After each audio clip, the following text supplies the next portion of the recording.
Welcome to red TV. నేను మీ Teja. Pastor Ajay బాబు అసలు ఎక్కడున్నారు? నిజంగానే అతన్ని పోలీసులు అరెస్ట్ చేశారా? ఒకవేళ అరెస్ట్ చేస్తే అతన్ని ఏ స్టేషన్లో పెట్టారు? ప్రస్తుతం మనతో పాటు మాట్లాడడానికి అజయ్ బాబుకి సంబంధించిన అడ్వకేట్స్ ఉన్నారు. ఎందుకంటే ఒకవేళ అజయ్ బాబును అరెస్ట్ చేస్తే మేము లీగల్గా ప్రొసీడ్ అవ్వడానికి మేము ఈ పోలీస్ స్టేషన్కి వచ్చాం.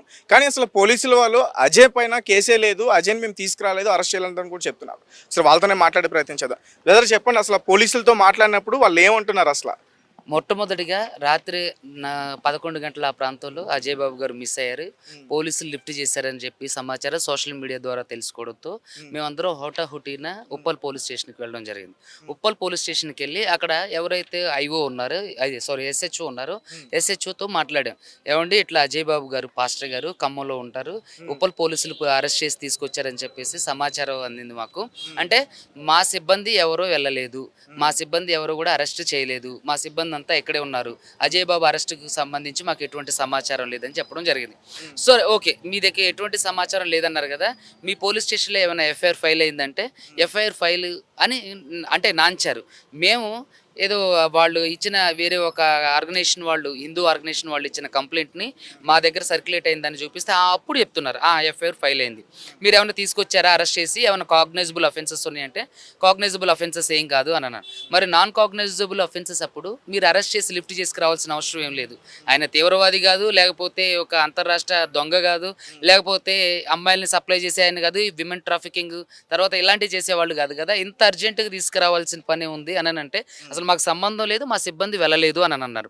సో ఆయన వెళ్ళలేదు కదా, వెళ్ళలేదు అని అన్నారు కదా, సరే ఉప్పల్ పోలీస్ స్టేషన్లో కంప్లైంట్ ఫైల్ అయింది అంటున్నారు కాబట్టి ఇగో మేము ఒక మిస్సింగ్ కంప్లైంట్ ఇస్తున్నాం, అజయ్ బాబు గారు మిస్ అయ్యారు ఉప్పల్ పోలీస్ స్టేషన్లో. ఇది నేనే స్వతహాగా కంప్లైంట్గా నేనే ఉండి అజయ్ బాబు గారు ఏదైతే కనిపించట్లేదు, సో ఆయన ఎక్కడైతే కనిపించట్లేదు మీరు వెతుక్కొని తీసుకురాగలరు అని చెప్పి కంప్లైంట్ ఇస్తే, సో దానికి దాదాపుగా గంట సేపు మాతో వాగ్వాదానికి దిగారు.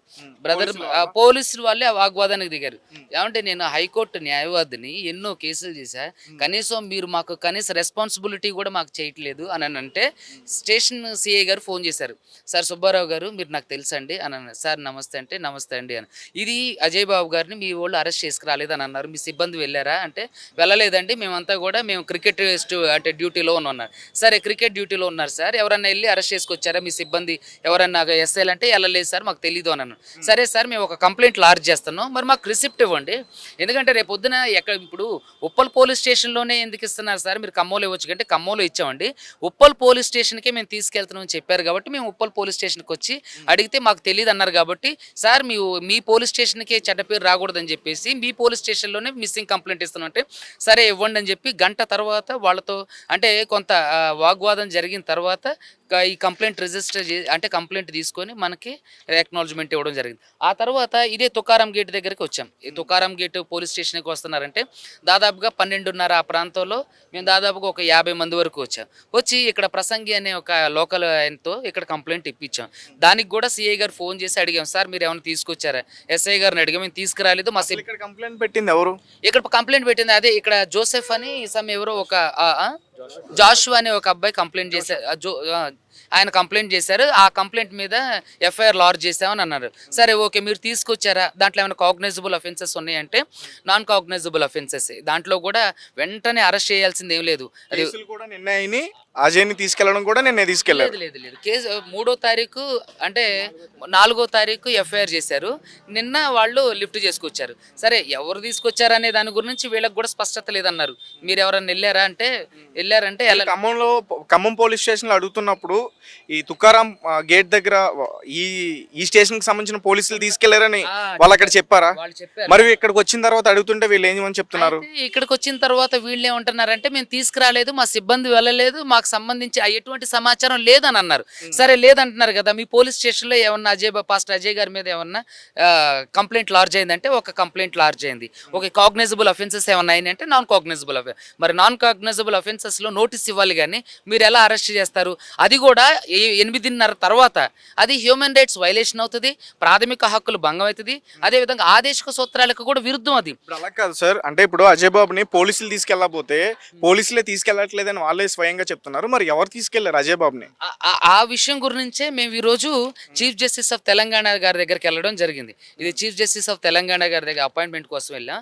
అయితే అంతకుముందు ఒక ఉన్నత న్యాయస్థానం జడ్జి గారి దగ్గరికి వెళ్తే ఆయన మాకు చీఫ్ జస్టిస్ దగ్గరికి వెళ్ళి కంప్లైంట్ చేయండి, ఇప్పుడు సండే కదా నేను ఏం చేయలేను అని చెప్తే మేము చీఫ్ జస్టిస్ ఆఫ్ తెలంగాణ గారి దగ్గరికి వెళ్ళి కంప్లైంట్ లాడ్జ్ చేయడం జరిగింది.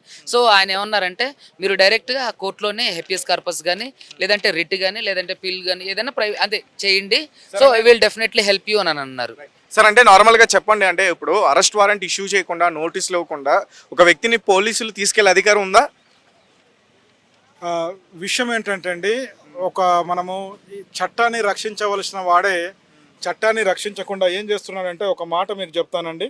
ఇప్పుడు నేను సుమారు నిన్న 8 గంటల నుంచి సుమారు పొద్దున్న అంటే 10 గంటల వరకు కూడా ఫోన్ చేస్తుంటే ఏం చెప్పారంటే, మాకు తెలియదు సార్ అని చెప్పేసి పోలీస్ వాళ్ళే అబద్ధం చెప్తున్నారండి. ఒక్కసారి ఈ కాల్ హిస్టరీ చూడండి. ఈ కాల్ హిస్టరీలో ఒక్కసారి నిన్న 8:45 9 గంటల 1 నిమిషానికి 9 గంటల 40 నిమిషాలకు దాని తర్వాత 1 గంట 34 నిమిషాలకి ఈరోజు. అంటే ఇట్లా మనము చూసుకుంటూ పోతే ఇవన్నీ కూడా సుమారు చూడండి ఇక్కడ 30 కాళ్ళు కూడా సంబంధించిన పోలీస్ వాళ్ళే అబద్ధం చెప్తున్నారు. ఏమని చెప్తున్నారంటే, మాకు తెలియదు సార్, మేము తీసుకురాలేదని. దిస్ ఈజ్ అనే రికార్డెడ్ ఎవిడెన్స్. వాళ్ళు ఏం చెప్తున్నారంటే, నిజాన్ని అబద్ధమని చెప్పి అబద్ధాన్నే నిజమని చెప్పి ప్రూవ్ చేయడానికి ప్రయత్నం చేస్తున్నారు. ఒకటి. రెండో విషయం, నేను నిన్న మీకు చెప్పినటువంటి విషయం కూడా మరి ఏం చెప్పానంటే, మరి 7 గంటల 5 నిమిషాలకు అతన్ని తీసుకొని పోయిన తర్వాత సివిల్ డ్రెస్లో సంబంధించినటువంటి టౌన్ పోలీస్ స్టేషన్కు 1కి 10 సార్లు అడిగినప్పుడు కూడా ఏం చెప్పలేదు. 1కి 10 సార్లు అడిగినప్పుడు వెంటనే మేము నోటీస్ తిరిగి పంపగానే మళ్ళీ అక్కడ ఉన్నటువంటి సిఐ గారు ఫోన్ చేసి, సార్ నాకు కూడా డౌటే ఉంది, కానీ సస్పెక్టింగ్ ఏంటంటే నేను కూడా ఏమీ అరెస్ట్ ఇంటిమేషన్ అనేది నేను అడగలేకపోయినా పోలీస్ వాళ్ళే కావచ్చు అని. నేను ఇందాక చెప్పినట్టుగా ఒక మనిషిని అరెస్ట్ చేయాలంటే వాని దగ్గర పాస్పోర్ట్ ఉండాలి, ఒక దగ్గర నుంచి ఒక దగ్గరికి ట్రావెల్ చేయాలంటే మూమెంట్ రిజిస్టర్ ఉండాలి, ఒక దగ్గరికి వెళ్ళాలంటే వాడి డ్రెస్లో వెళ్ళాలి, దేని కొరకు వచ్చిండ్రు, దేని కొరకు తీసుకుపోతుండ్రు, దేని కొరకు తీసుకుపోవాలనేది కూడా దాంట్లో రాసి ఉండాలి. అట్లాంటిది చేయకుండా హక్కులను ఉల్లంఘన చేసుకుంటూ చట్టాన్ని నేనే కాపాడుతున్నా అని చెప్పేసి అన్యాయం చేసుకుంటూ, నేను చట్టపరిధిగా ఉన్నటువంటి ఎస్ఐని, నేను సిఐని, నేను ఏది చేసినా చెల్లుతుందంటే అది చెల్లదండి. ఎందుకంటే ఈరోజు ఇంతమంది ఇక్కడ కూడుకొని ఉన్నాం. ఎందుకు కూడుకొని ఉన్నాం అంటే చిన్న ఇన్ఫర్మేషన్ ఇవ్వమనే. నువ్వు ఏం చేసుకున్నా చెప్పండి, అజయ్ బాబు ఎక్కడున్నారు ఒకసారి మాట్లాడించండి అన్న. మాట్లాడించండి అని ఇంతకుముందు కూడా మీరు విన్నారు. సిఐ గారు ఫోన్ చేసినప్పుడు నేను మాట్లాడిస్తా అంటున్నాను కానీ మాట్లాడియట్లేదు. మాకు ఇదే అనుమానం మొదలైంది. మాట్లాడిస్తా అంటుండు కానీ మాట్లాడియట్లేదు. వాళ్ళు ఒప్పుకుంటున్నారు, మా దగ్గర ఉన్నారు అనేది ఒప్పుకుంటున్నారు కానీ రాతపూర్వకంగా మాకు తెలవాలా. మేము ఏమంటున్నాం, నీ దగ్గర మనిషి ఉంటే నీవైనా నేనైనా పుస్తకమే ఫాలో కావాలా.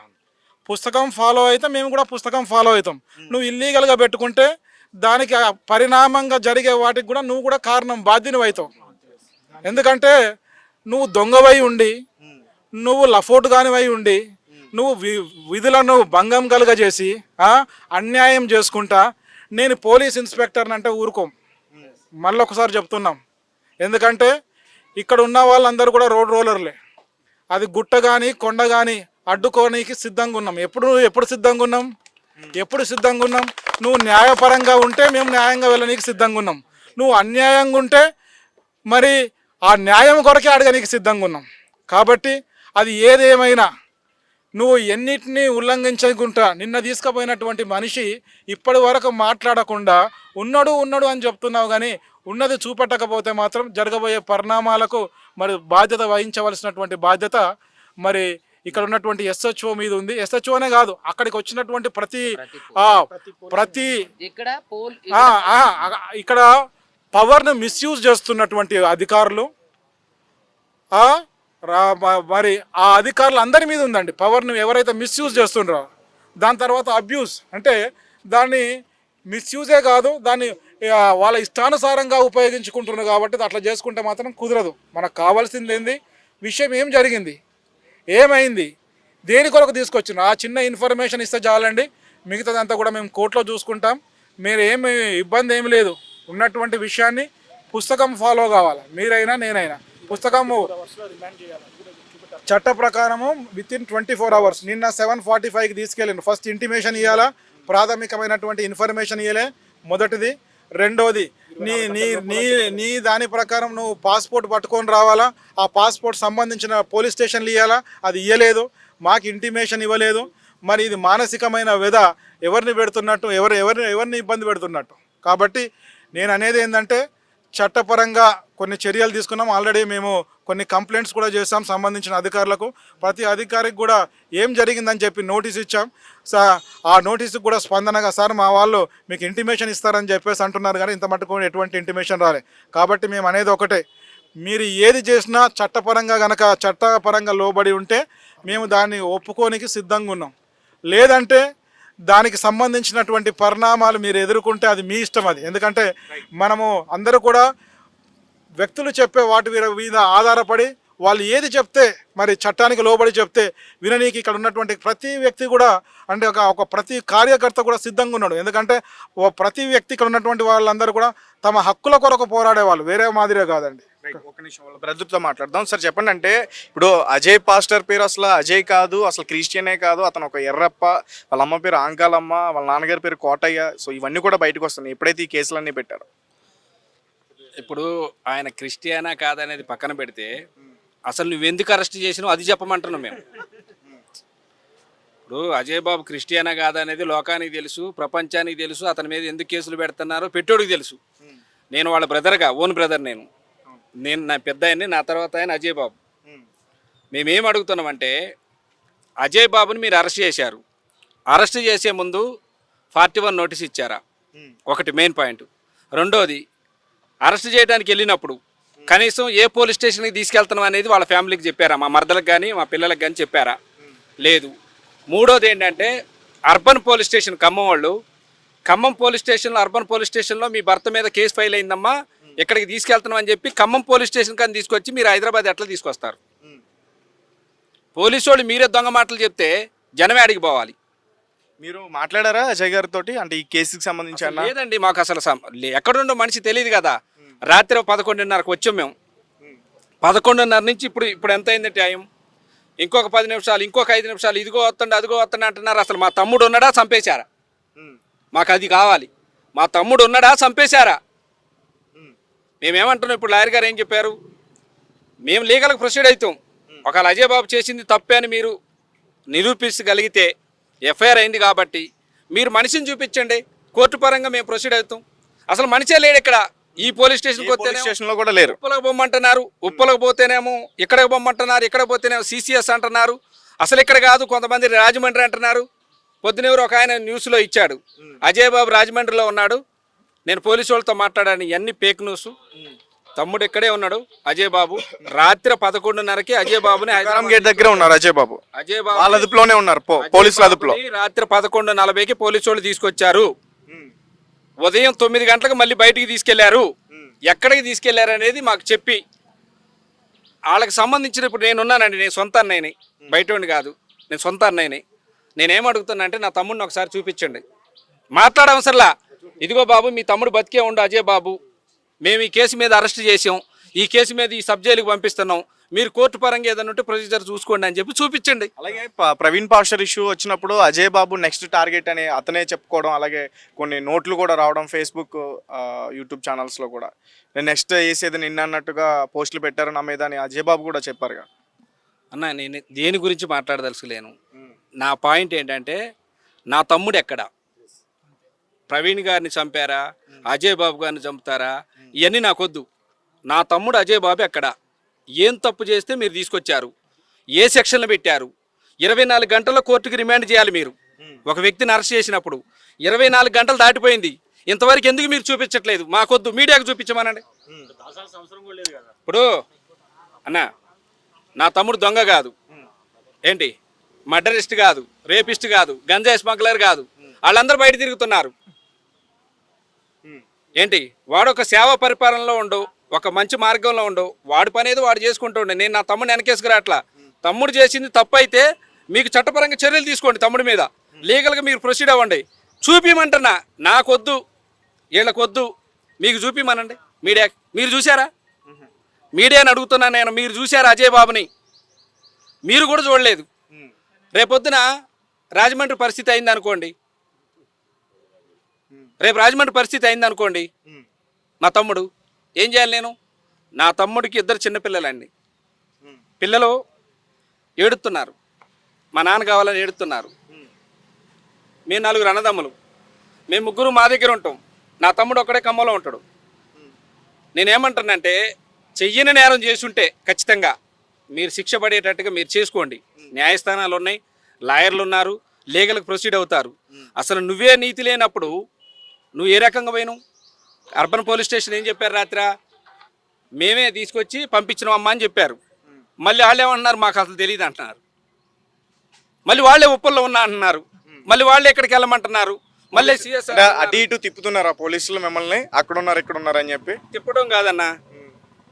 ఒక రకంగా 23 సంవత్సరాలలో ఎప్పుడూ పడినటువంటి నరకాన్ని అనుభవించాను నేను. నిన్న నుంచి ఈ రోజు వరకు ఒక పిచ్చోడు తిరిగినట్టు ఆ చెట్టు కింద, ఈ కొమ్మ చెట్టు కింద నా తమ్ముడు కోసం కూర్చొని బాధపడుతున్నా నేను. నేనేం అడగట్లా, మీరు ఎన్ని కేసులన్నా పెట్టుకోండి, ఇబ్బంది లేదు. లాయర్లు ఉన్నారు, దేవుడు ఉన్నాడు, న్యాయస్థానాలు ఉన్నాయి, కాపాడుకుంటాయి. నా తమ్ముడిని ఒకసారి చూపిమంటున్నాను. పోలీస్ స్టాండింగ్ ఆర్డర్స్ ఫాలో అవుతున్నారండి. మోస్ట్లీ ఈ కేసుకు సంబంధించినంత వరకు ఏదైతే చట్టబద్ధత లేని పోలీస్ స్టాండింగ్ ఆర్డర్స్ ఉన్నాయో వాటిని ఫాలో అవుతున్నారు. ఇంతవరకు అసలు రాత్రి 6 గంటల తర్వాత, సాయంత్రం 6 గంటల తర్వాత లీగల్గా చట్ట ప్రకారం ఒక వ్యక్తిని రిమాండ్ చేయకూడదు. ఒకవేళ అత్యవసర పరిస్థితుల్లో రిమాండ్ చేసినా సరే అక్కడ దగ్గర ఉన్నటువంటి మ్యాజిస్ట్రేట్ గారి ముందు హాజరుపరచాలి. అత్యవసరం అయితే తప్ప మ్యాజిస్ట్రేట్ గారు కూడా అరెస్ట్కి ఇలాంటి వాటికి ఇవ్వరు. సో ఒకవేళ అరెస్ట్కి అడిగారు, చేసిన తర్వాత చూపించాలి కదా, ఆ బాడీని ప్రజెంట్ చేయాలి కదా, లేదంటే వాళ్ళ ఇంటిలో వాళ్ళకి ఇన్ఫార్మ్ చేయాలి కదా, కనీసం ఫోన్ అన్న మాట్లాడించాలి కదా. ఇవేవి లేకుండా దే ఆర్ బ్రూటల్లీ, ఈ ఏం జరిగిందనేది ఎవరికీ తెలియట్లేదు. వాళ్ళు కావాలని చేస్తున్నటువంటి ఇది పైశాచిక చర్య. దీని వెనకాల ఎవరున్నారు ఏదనేది మీడియా మొత్తానికి తెలుసు, సమాజానికి తెలుసు. అయితే ఇక్కడ ఉన్నటువంటి ఎవరైతే అజయ్ కుమార్ గారు వాళ్ళని చూపించండి అని చెప్పి దాదాపుగా రాత్రి 11 గంటల నుంచి ఇప్పటి వరకు కూడా మేమందరం కూడా దాదాపుగా ఒక 200-300 మంది అన్ని పోలీస్ స్టేషన్లలోనే తిరుగుతున్నాం. మా దగ్గరకు ఫస్ట్ అంటారు మా దగ్గరకు రాలేదు, తోకారం గేట్ దగ్గరికి వెళ్ళారంటారు. తోకారం గేట్ వాళ్ళు మా దగ్గరకు రాలేదు, సిసిఎస్కి వెళ్ళారంటారు. సిసిఎస్కి వెళ్తే వాళ్ళు ఉప్పల్ పోలీస్ స్టేషన్లో ఉన్నారంటారు. అక్కడికి వెళ్ళి పోలీసులు మేము ఉప్పల్ పోలీసులు, తోకారం గేట్ పోలీసులు అని చెప్పి తీసుకురావడం జరిగింది. ఖమ్మం వాళ్ళే తీసుకొచ్చి మేము పంపిస్తాం అన్న వాళ్ళు అసలు మాకు తెలియదు అని అంటున్నారు. సో దీని మొత్తాన్ని, ఈ సినారియో మొత్తాన్ని ఏ విధంగా చూడాలి? అసలు ఆయన ఎక్కడున్నారు? అవి ఉంటే ఒకసారి కల్పించండి. వాళ్ళ అన్నయ్య గారికో, లేకపోతే వాళ్ళ భార్యకో, లేదంటే వాళ్ళ కుటుంబ సభ్యులకో, లేదంటే అడ్వకేట్స్గా ఉన్న మాకో కనీసం ఒక్కసారి మాట్లాడిస్తే వీఆర్ హ్యాపీ. చిన్న రిక్వెస్ట్, ఇప్పుడు తమ్ముడిని తీసుకురావడానికి వెళ్ళింది మహారాష్ట్ర కారు, తెలంగాణ కారు కాదు. నెంబర్ ఉంది, ఎంహెచ్ఎన్ ఉంది, మహారాష్ట్ర. తెలంగాణలో పోలీసులు తీసుకెళ్ళడానికి వెళ్ళినప్పుడు మహారాష్ట్ర కారు ఎందుకు? అండ్ నువ్వు మహారాష్ట్ర తీసుకుపోయినవా లేకపోతే తెలంగాణ తీసుకొచ్చినవా క్లారిటీ లేదు ఒకటి. రెండోది, రాత్రి నుంచి అజయ్ బాబు కనపట్లేదు అని ఎప్పుడైతే స్ప్రెడ్ అయిందో రాత్రి 8:40కి అరెస్ట్ చేశారు నా తమ్ముడిని. ఏంటి, ఇవాళ మధ్యాహ్నం 2 గంటలకు నోటీస్ పంపించారు వాట్సాప్లో, ఇదే పోలీస్ స్టేషన్ నుంచి. మా మరదలకి ఇంటికి మీ ఆయన గారు మేమే అరెస్ట్ చేసినాం అని చెప్పి 2 గంటలకు నోటీస్ పంపించారు ఫోన్లో. అది మహారాష్ట్ర కారు. నీకు మహారాష్ట్ర కారు ఎందుకు? నా తమ్ముడిని అరెస్ట్ చేయడానికి తెలంగాణలో కారు లేవా? అంటే మీ ఏదైనా జరిగితే మేము కాదు తీసుకుపోయింది, మహారాష్ట్ర వాడు తీసుకుపోయిండేమో, ఆడని చచ్చిండేమోనని చెప్పడం కోసం అది. అన్న మీరు కూడా, నేను చేతులు ఎత్తి దండం పెట్టి చెప్తున్నా, ఎందుకంటే ఎవరిదైనా ప్రాణమే. మా సొంత తమ్ముడు కదా, మాకు బాధ ఉంటుందిగా, అవునా కాదా? మీరు ఇప్పటికి 4-5 సార్లు వచ్చారు, మీరు చూస్తున్నారు, నేను మీడియా ముందుకు రాలా. ఎందుకంటే నాకు సంబంధం లేని విషయం అది. పాస్టర్లా ఇంకోటి కాదు. నా తమ్ముడు అని వచ్చిన, నా సొంత తమ్ముడు కాబట్టి వచ్చిన. నా తమ్ముడు ఒక మంచి యజ్ఞం మీద ఉండు, వాడికి సపోర్ట్ చేయాలనే ఆలోచన. ఇక్కడున్న వీళ్ళకి ఏం సంబంధం? ఒక మంచి వ్యక్తి అనే కదా వచ్చింది. ఇక్కడ కాదు, ఖమ్మంలో మొత్తం రాత్రి 200 మంది పాస్టర్స్ పాప రాత్రి 1 గంట దాకా ఉన్నారు. నా తమ్ముడికి బ్రెయిన్ స్టోమర్ ఉందన్న, వాడు టాబ్లెట్ వేసుకోకపోతే కింద పడిపోతాడు. ఇంకొకటి, 7 సంవత్సరాల క్రితం 2 కాళ్ళు 2 చేతులు చచ్చిపడిపోయినాయి అజయ్ బాబు. చూడటానికి అహంకారంగా ఉంటాడు, వాడి దగ్గర ఏమీ లేదు, అసలు ఏమీ లేదు. నా బాధ ఏంటంటే, ఒకవేళ పోలీసు వాళ్ళు కనుక ఏమైనా మ్యాండాల్ చేశారనుకోండి, కొట్టడం కానీ ఏదన్నా, అసలు ఆడు పనికే రాడు. ఈ అంత పెద్ద కేసులు కాదన్న. ఒక పాస్టర్ గారి మీద కేసు పెట్టాడు. ఇంకొక హిందూ సోదరుడు ఒక క్రిస్టియన్ మీద కేసు పెట్టాడు. నువ్వు లీగల్గా ప్రొసీడ్ అవ్వు, అరెస్ట్ చేయి, కోర్టుకు పంపించు, బెయిల్ మీద బయటకు వస్తాడు. దీనికి అమ్మ గజ దొంగలాగా మా దగ్గర ఒకటి మటర్లు చేసిండు తాటిపర్తి రామారావుని రుద్రాక్షపల్లిలో 11 మటర్లు, ఆడిని కూడా చేయలేట. ఎన్ని స్టేషన్లు మారుతున్నారు, ఎక్కడ ఉన్నది కూడా చూపించకపోతే ఏం కేసులు అన్నయ్యి?